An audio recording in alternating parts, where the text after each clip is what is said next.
I'm not here to kind of judge, I'm here to help you and help you get better. Yes, this one. Hide and seek? Yeah. Okay, okay. I think I can manage that.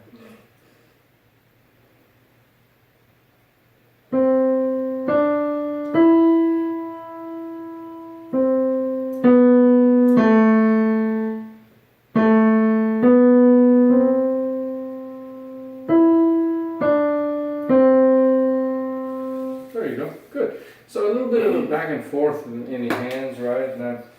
Not too difficult, pretty short. So that one has a time signature of 2/4, right? Mm-hmm. So what does that mean? The 2 is the beats in each measure, Yeah. and I don't remember what the 4 means. Okay.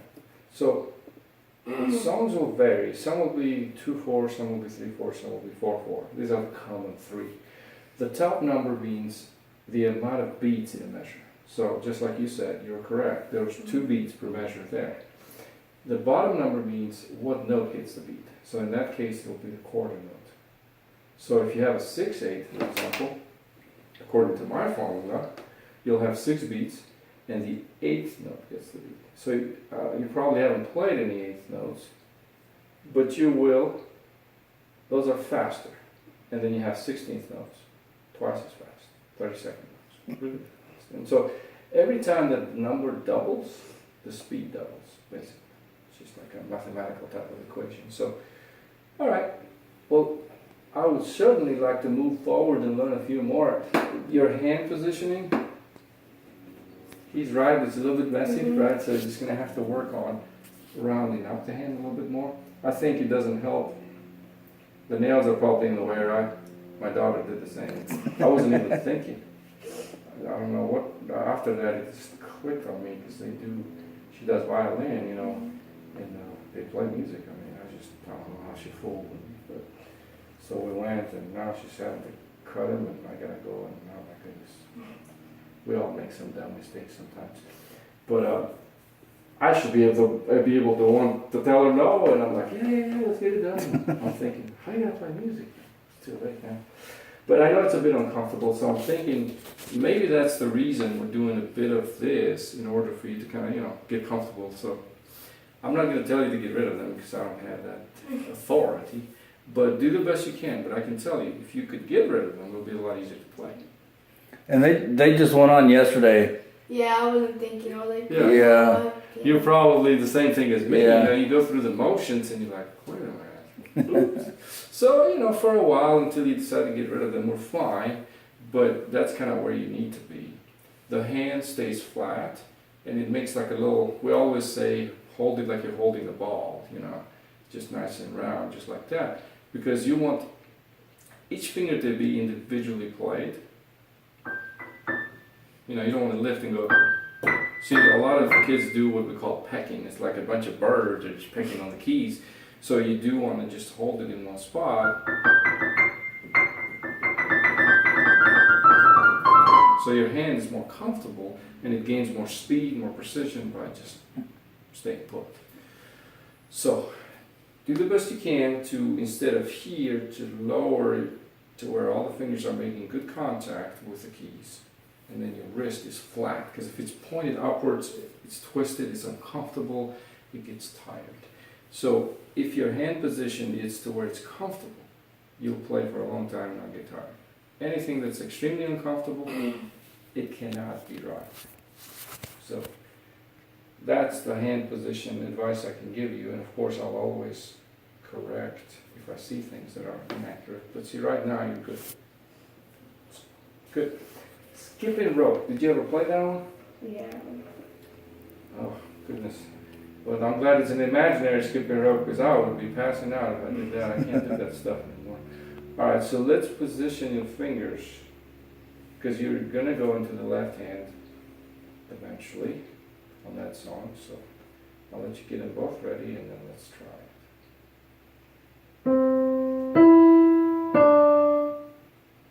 So it'll be C, E, C, right? On the right hand, yeah.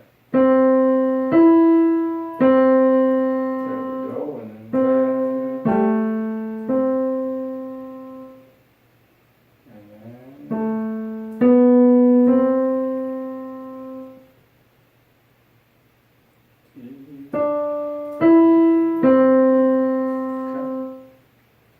So this one has a little bit more work. It's not as good as the other one. Yeah. So the biggest challenge for you is this measure right here. You didn't quite connect the hands immediately. You had to think there for a second, right? So it's A, B, C, D. There's no waiting, basically.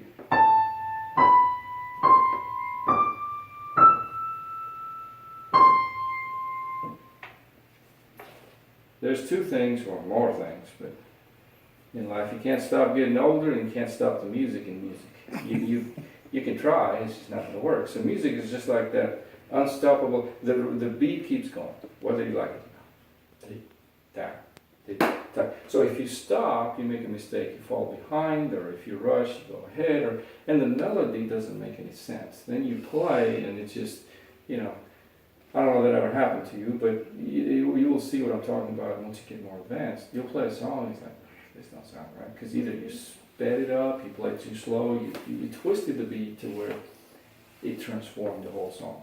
So if one thing you got to make sure it's accurate is make sure the beat is always accurate. So in this case, 1, 2, 1, 2.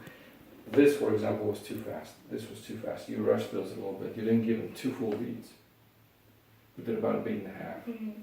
So we can fix these things. They're not, the good thing is that you're older than my typical beginner. So your comprehension level is like 20 times as better. So I have to explain to you something really simple and you'll be, I don't get it. Mm-hmm. So you'll understand a lot better and you'll learn a lot faster. That's a good thing. So work on the rhythm piece here, connect. Anytime you're going from a right hand to a left or a left to a right, you should not stop the melody. It continues. You just switch hands, pretty much. So I want to give you I want to look at some stuff that you haven't seen before, just to learn some new things. But have you looked at that one? Mm-hmm. Airplane ride? Yeah. Oh, wonderful. The bell tower? Yes. Space? Yes. Yankee Doodle. Mm-hmm. I like Yankee Doodle for some reason. Let's try that. I'm going to see the Yankees next week, so I may sing them this song. Alright, let's try that slowly.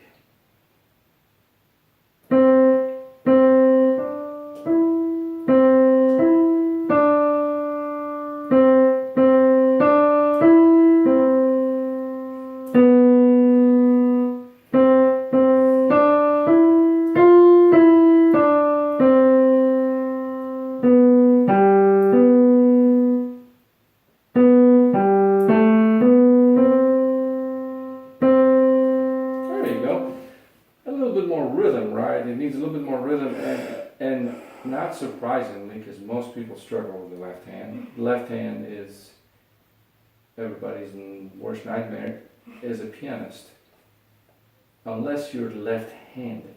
Do you write with the left hand? No. Yeah. So folks that are left-handed adapt to the left hand a little bit easier, but all the rest of us, we just don't like it. The best way to get better at it is to play a lot of music and just improve your sight reading by just playing a lot. Can you read these notes, or you gotta memorize them? As far as reading the notes, can you read them? Yeah. Okay. I just didn't, because I don't know. Some people memorize really well. They're looking at the music, and you would think they're reading, and they're not. Because they memorize the fingers. So, okay. So, what is the last thing you worked on? I want to start at the end.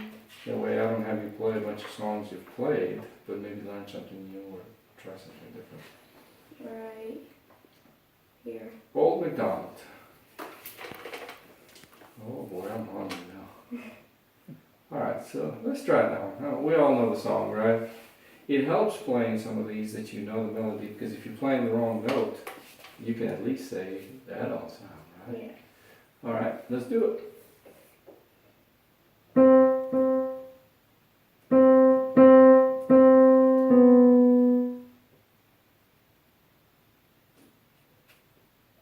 So, just to give you a little bit of a heads up, so we got the C, C, C, G, A,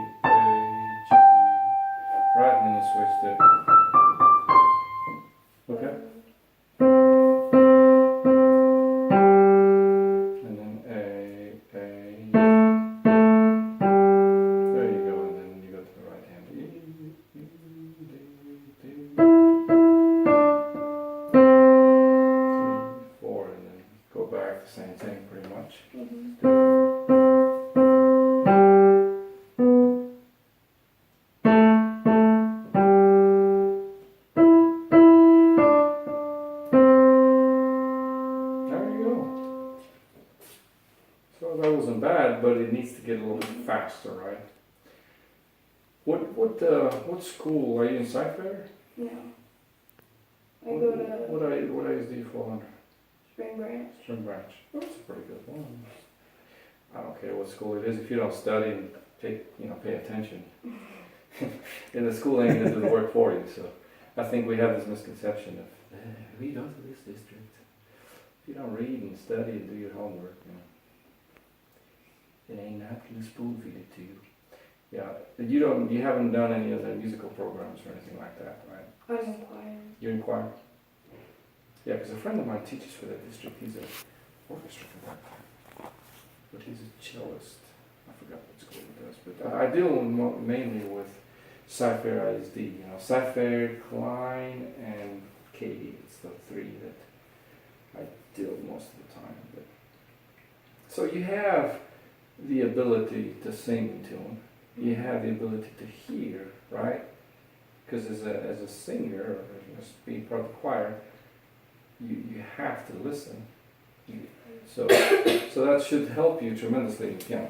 Piano is a wonderful instrument to know if you sing, because it is so much an instrument that can be a background chords and arpeggios while you are the melody through your voice. So I don't have the gift. I can sing in tune to an octave that my voice can handle, but singing is one of those things, either you have it or you don't. And I do not. So, all right. So let's start from the old McDonald and kind of see what we can do moving forward. So this will be the starting point for us. Work on getting faster, and it's a little bit happier and brighter type of rhythm, right? Nobody sings this song and they're sad, right? They hear the word McDonald, they're hungry and they're happy. So, but this is a different type of McDonald, but I relate it to the food. So, immediately jump to the next one. Be able to connect the hands a little bit more quickly. Let's do it one more time, and then we'll jump into the winner. Learn that one too.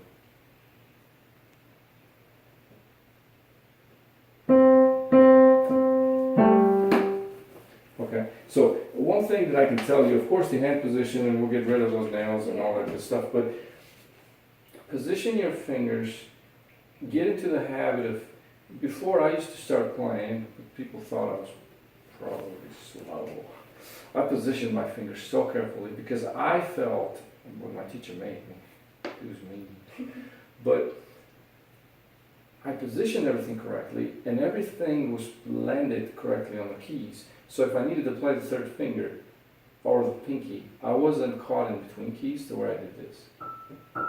I don't know if that ever happens to you, but it happens to a lot of people. So I prepared on the front side by positioning all my fingers perfectly and wasted a little bit of time, yes, but I called it an investment. And then when I played, I didn't have the double clicking and all the fingers that were touching all the keys because I had a good solid start. So I suggest you do that. Try to make yourself, the way I used to do it, I counted up to 10 in my head. You don't have to do everything I did, because this is a while back, but that's the way I made myself do it. Okay, all right, 1, 2, 3, 4, 5, 6, boom. And I had everything positioned correctly. It'll help you, just do it however you feel is best, but position the fingers before you start playing. So let's do it one more time.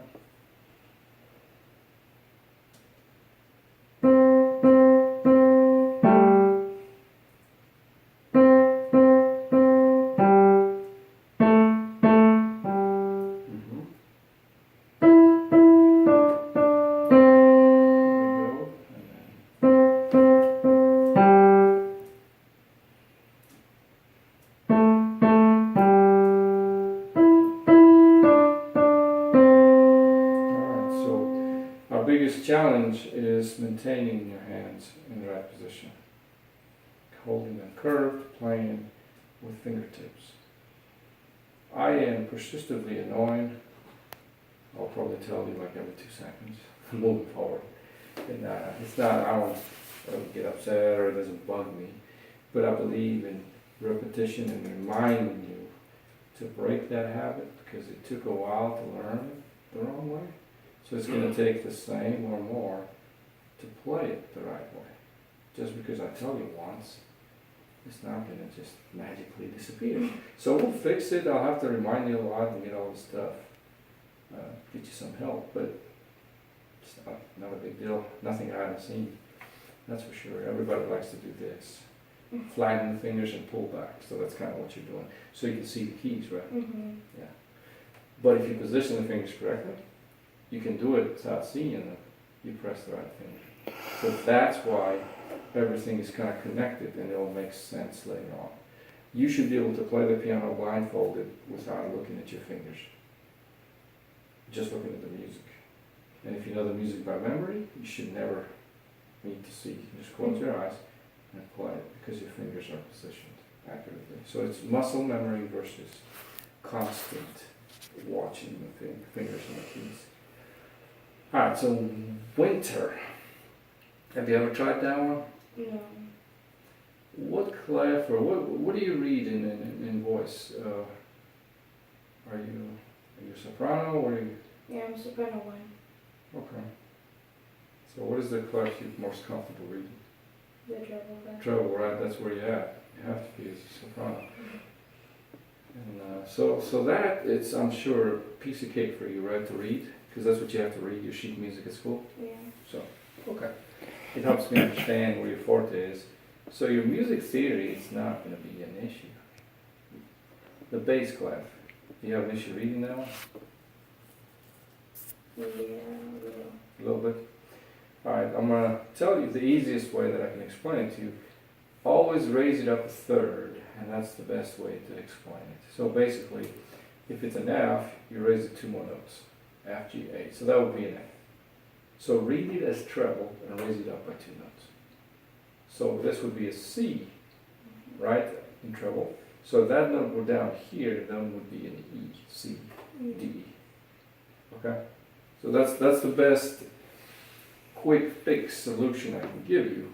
And then the more you read it, you recognize it, you'll be able to get a lot faster at it. So for example, this is an F in treble, G, A, so it's an A. G in treble, A, B, so it's B. A in treble, B, C. Recognize it, read it as treble, shoot it up 2 notes. That'll get you where you need to be. Again, is that the best case scenario? No, but at least that'll give you a formula, something you can, find a note. So let's start it. Let's position the fingers and see how we sight read that one. So it's 4/4 now, right? 4 beats every measure. Every note that gets the beat is a quarter note. All right. So it starts with E, C.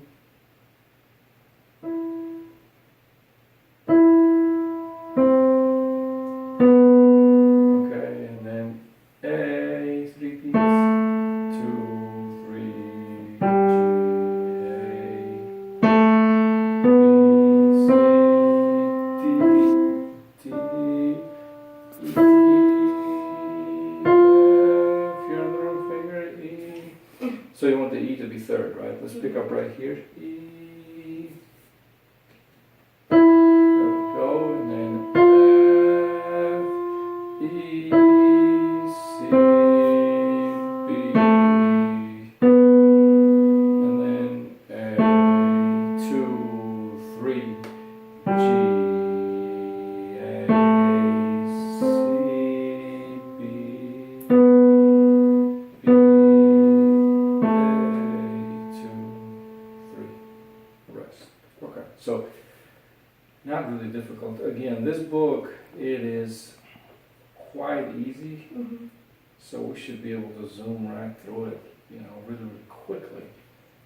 I don't like to skip around because there may be a song or 2 or 3 that if we skip them, there may be something in there that'll be beneficial. So I like to go through and thoroughly work it and then jump over here. And I think by the time you get to this book, you'll see that things get a little bit more intense and so, all that good stuff. So you've got a couple starting points. I've got obviously plenty of books, so we're definitely not going to run out. So if we need to throw in there some other stuff that will be beneficial, we can always copy and work on something. But you definitely have a good starting point. Is it making sense so far? Yeah. Not telling you anything crazy that you never heard before? Yeah. So the hand positions is your biggest challenge. You know, your posture is fine, you're sitting right, 'cause believe it or not, I've got kids that, you know, have all kinds of issues. But I'm telling you, everybody's different. You know, some have rhythm problems. You don't. Some can't read anything. You don't have that issue. Your bass, we gotta work with the bass clef. I think your rhythms could be a little bit more accurate, but they're not bad. But our biggest 911 emergency is getting the hands to be accurate. And we can do that. And hopefully, I don't want to wish bad, but hopefully those nails will fall off. That's a wrong thing to say. It is tough being a girl and playing the piano. Because you want to have nails and all this other stuff, and then, you know, they get in the way. So I don't have that problem. But I know. So find that middle ground again. You can probably get used to it, honestly. I have a lot of students that get used to it and work around it. But don't pull back so far to look at the fingers, position them like we discussed, and hold it just like, this should be like a little mini tent, you know. Like we have different increments and explanations for this, but it's as long as it's curved and you hold it like you're holding they sell these little balls that we buy for the kids. They're squashy, and then we put it in here so when they play, if they want to do this, they can't. That ball kind of fills the inside of their hand. It forces them to hold it curved. I don't think we're in that type of situation where I gotta do that, but honestly, if you have to, why not? I mean, it's a habit. Who cares? In my view, I am not ashamed to do anything I have to do to fix something, as long as it's not illegal and it's not morally wrong. But I mean, you know, putting a little ball in here to help you hold your hand, why not? But I don't think we need that because you're old enough and you should be able to remember. Have you ever done any finger exercises like scales or anything like that? Just like.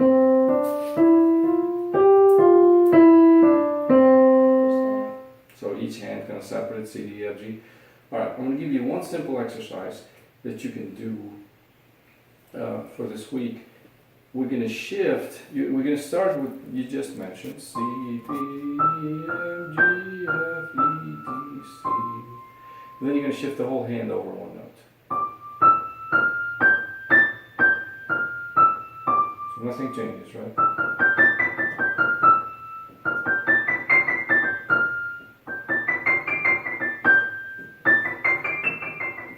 So you do that from one octave to the other. You do it from the C here, if you start there, to the C here. Or from the middle C to this C. So let's do that for a couple of minutes here, just to kind of show you the pattern. So it's C. Okay, and then scoot over one note. Good, over one.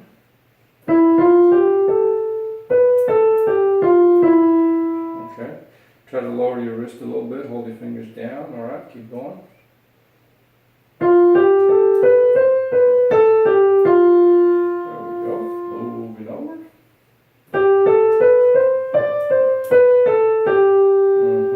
And keep going. Alright, keep going. And then C.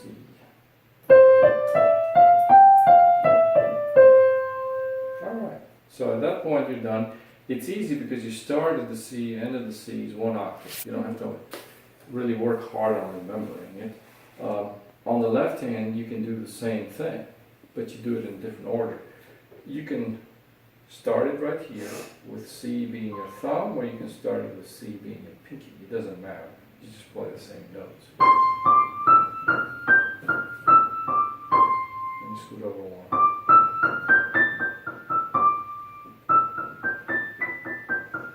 The same process over and over and over. So let's start with the pinky on the C over there. There we go. It may not be as smooth as the other one, but we'll see.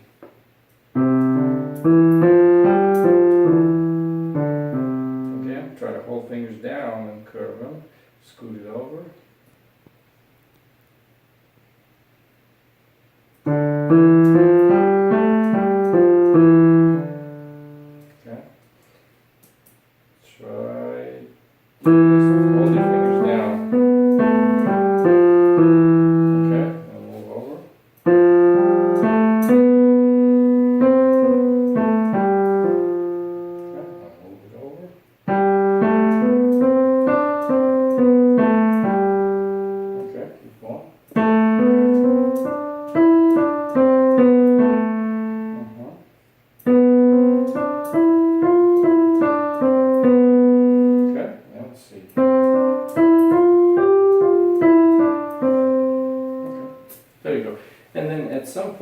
once you get comfortable with both, then you connect them both, you know, so you do, you move over, and then you go as fast as you want, but you start right hand, left hand, together, faster, faster, faster, and you build upon that. So these are exercises and things that we can do to help you play better. And they're all simple and memorable, and you can remember them, some of them by memory, and then continue to work on these songs. So these two for sure I would work on, get really comfortable with. Try to avoid at any cost lifting fingers while you play. Always sit on top of the keys. And I know you notice right when you play a little bit, some of the fingers like they get up, and it's almost like, sit still, don't move. But it takes time to get used to it, and I don't mind it. Okay? So, yeah, she can be fine.